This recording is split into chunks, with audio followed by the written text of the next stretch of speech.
Hey guys, so today I am going to show you how I schedule our morning basket. And I know I used to share a morning basket so often, and that was something I did love sharing with you guys. But again, like I've said in the past, I felt a need to change it out more often than our family desired to, just so that I could be posting the monthly videos. And as soon as I was able to recognize that that was the stressor behind our morning basket, it was an easy sacrifice for me to make, to not make the monthly videos anymore. However, it does change every now and then, I'd say more seasonally. But I thought it would be interesting to share how I schedule and plan our morning basket time, just because no 2 days are ever the same.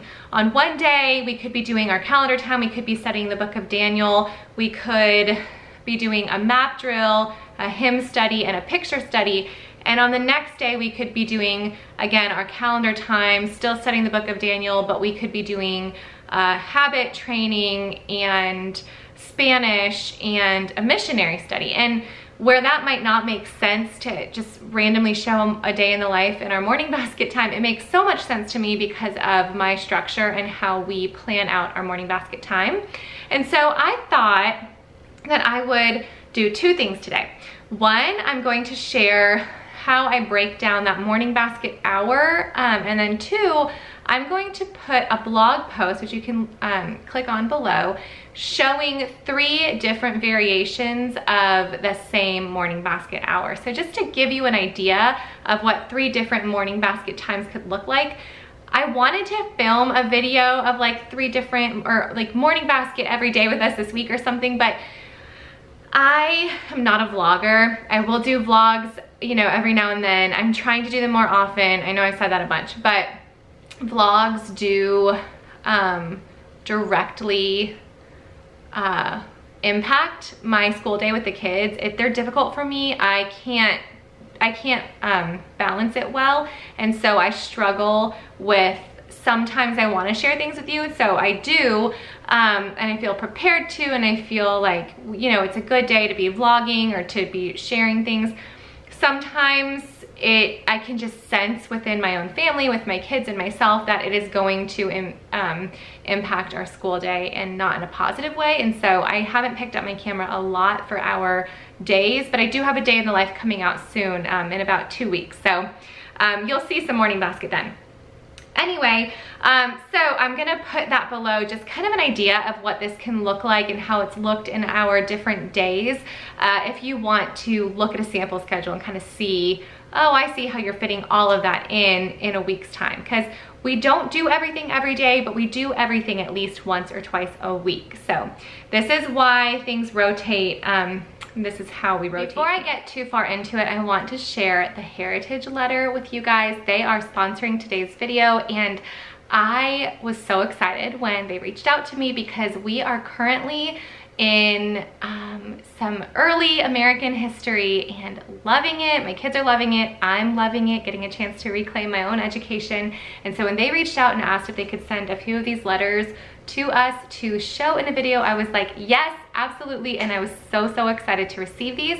So I'm gonna flip you guys around and show you what these letters are all about. It's the perfect time of year if you guys are not sure what to get for somebody as a holiday gift, or you wanna do a monthly subscription, but all the monthly subscription services are just too pricey. This is a really great option, especially if you are fans of American history. The Heritage Letter is a letter that is delivered monthly via snail mail, and each letter has 3 components. The first is a fictional letter with some historical information. It's historical fiction, so they use one particular event related to that historical character, and then they compose a letter written to your student from that historical character. You also will get a photo fact card that has a picture of the person and important facts about that person's life on the back. So the pictures that they use are historical photographs, paintings, drawings, or other artist renderings of that person, and an artifact related to that person. So it may be a map, a drawing, a picture, a passage, a famous quote, etc. So each of these characters, each of these letters has a blog post on their website with lesson plans, book recommendations, games, arts and crafts. This is really just like hitting a gold mine as far as engaging American history facts and ideas to just really make it come to life for your students. This is really exciting for me. So this is only $6 a month, you guys. Like, I am so excited about that. I'm subscribing for my kids. They sent me the first 3 letters as a gift to review, but I immediately texted all my girlfriends. All my girlfriends heard it before I shared it with you guys because I was like, guys, this is so awesome. This is such a great teaching aid. This is something that we've stuck in our morning basket, and my kids are going to be getting a subscription to this for the next school year. So this is created by a homeschooling family of 4 in case you needed any more motivation to go ahead and subscribe. So thank you so much, Heritage Letter, for sending me these letters to review. I really look forward to enjoying our subscription in the days to come, and I hope that you guys have enjoyed a peek at these letters as well. If you have any questions or you want more information, the link is in the description box below. Basically, our morning basket hour traditionally is around 8 o'clock right now, but we move that around, and we have moved it around for years. Sometimes it's been in the afternoon, sometimes it's been at lunchtime. I know that it can be a high stress thing if you're starting morning basket, or you feel like everyone's doing morning basket and we should be doing morning basket, but you just have to find what works for you, or if it even works at all for you. This is how it works for us. Usually it's the first thing we do during the day, and the first 20 minutes of that is our recitation time and our calendar time. So the first 20 minutes of morning basket is singing the days of the week, singing the months of the year. Our team captain for the day, I'll put a video up here, link up here if you're interested in that. Our team captain for the day leads our morning pledges and our morning calendar time, and I will read this morning exercises for all the yearbook after we do the calendar time. That's pretty standard. That happens every morning. They will lead us in the Bible verse we're memorizing. They'll lead us in the hymn we're memorizing. If we need to tack on another line to the Bible verse, or if they're ready to learn the next part of the hymn, that will all happen in that first 20-minute time. So we've got prayer time together, we've got hymn study, we've got calendar time, any recitation we're doing, our memory work. I've got musical multiplication. We do that as part of that morning, that first 20-minute time, and we kind of hit the ground running. And that's because the bulk of the morning basket is something that I deeply desire for my kids to know, and that is like habits and picture study and poet study. But none of my kids roll into the schoolroom like, oh, I cannot wait to see our piece by Van Gogh today. I want them to get there. We're not quite there yet, so we'll see. So we start out with the fun things like the memory work, the things they know, build some confidence, build the morale, and then the next 20 minutes of that is our beautiful time where we discuss the beautiful things, which is my favorite part of our whole school day. So for that, we are doing often things like our poetry study, we're doing our picture study portfolio, we're about to start Rembrandt. We will do our composer study, we're doing Beethoven right now, we'll do our habit study, or we will do our missionary study. We're just reading the Christian Heroes Then and Now by YWAM, I think it is, yeah.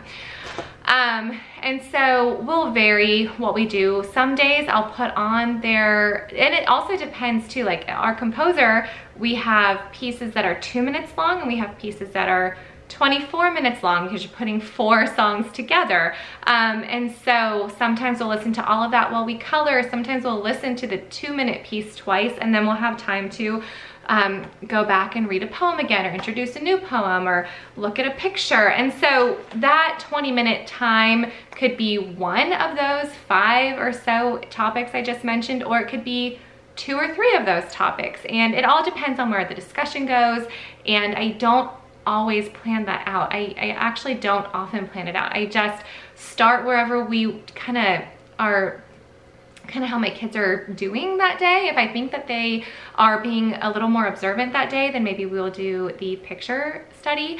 If I see that they want to play, we'll do the composer study, and I'll put the music on while they build with some STEM toys, or they color. Sometimes, you know, they're just being attentive, and we're going to do habit training. But what I do is I make sure that I rotate it in the basket so that the next day we're not repeating the same thing 2 days in a row. Sometimes we do, sometimes they want clarification on something we talked about or it comes up in discussion, but most often we do not repeat the same beautiful thing twice. So I did write this down. Yeah, artist, composer, poet, or habit training is usually what we do for that second 20-minute section of our morning basket. And then the last 20-minute is group teaching. It's still a beautiful time together. We're not getting into the nitty-gritty of our school day yet, but it's me adding things and teaching new things, but still as a part of that morning basket. So we've discussed things together, we've set ourselves up for the day with calendar, and now we're going to do our map drill where, yes, we're all sitting together. It takes 2 minutes, but it's a little taxing. They're having to memorize new things or kind of show me what they know. We'll do our Bible lesson. I used to always start Bible right away, but with the age gap in my kids, we have a 5-year-old, an 8-year-old, and a 10-year-old. It's not always super smooth. I kind of mentioned that the other day. Sometimes one is slower than the other. Sometimes nerves are getting heightened. So we will do our Picture Smart Bible. I can't show you, this is a heavy binder. We will talk about current events. This is one thing I wanted to show you because I don't know if we'll be doing this in the day that I show you the day in the life. They are currently, right now, 2 of my kids have World Kids and 1 of my kids has God's Big World. We subscribed to this years ago, and thankfully one of my girlfriends did a big group subscription again, so we got in on that. And so for my kids, I will give them a current event. I used to love reading Time Kids. I think I was in like middle school at the time, but my civics teacher would have us read Time for Kids and like recap the articles, and I loved that. And I always knew that was something I wanted for my kids. So this World Kids magazine is great. I will assign, my older 2 have the same magazine, so what I'll do for them is I'll assign each of them a different article, or they can each pick one as long as it's not the same. And some of them are smaller than others, so these are 2 different articles. I will have them pick one of these and they will go write a report, and then when we all gather back up at the table 10 minutes later, they'll all share what's going on in the world or what new fact they've learned, and they kind of give a narration, but it's also helping them practice written narration, not just oral narration. And then my little guy, my 5-year-old, he's doing this God's Big World. This is really just fun. So it's not necessarily current events for him, but we've got the color of the year. We've got some info on the Northern Lights. So just topics that we wouldn't necessarily otherwise get onto, and we will read this together. There are some activities and games, and then he will also give a report to the big kids on what he read. So we do some current events, anything related to a holiday. Maybe I read ahead and saw that it was the day, and once, you know, I recall it was the day that the Star Spangled Banner was written, and so I had caught that ahead of time and I had a worksheet printed out. We did that together. You know, it's fall, we've got Thanksgiving coming up. If I have any picture books that have to do with that, that'll be in there. A new teaching type of a thing. This would be when we will pull out the Usborne, my first Spanish, my first 1,000 words in Spanish, I think it is. We'll do that.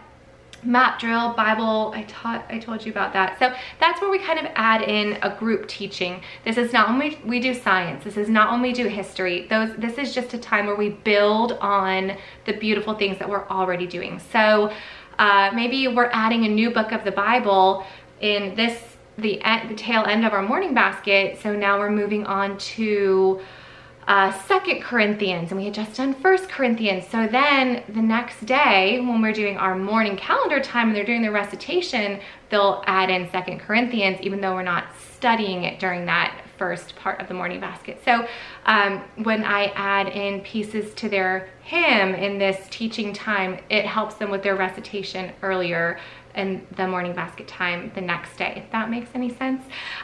So I just wanted to share kind of a glimpse at how we do our morning basket time. I hope that was helpful.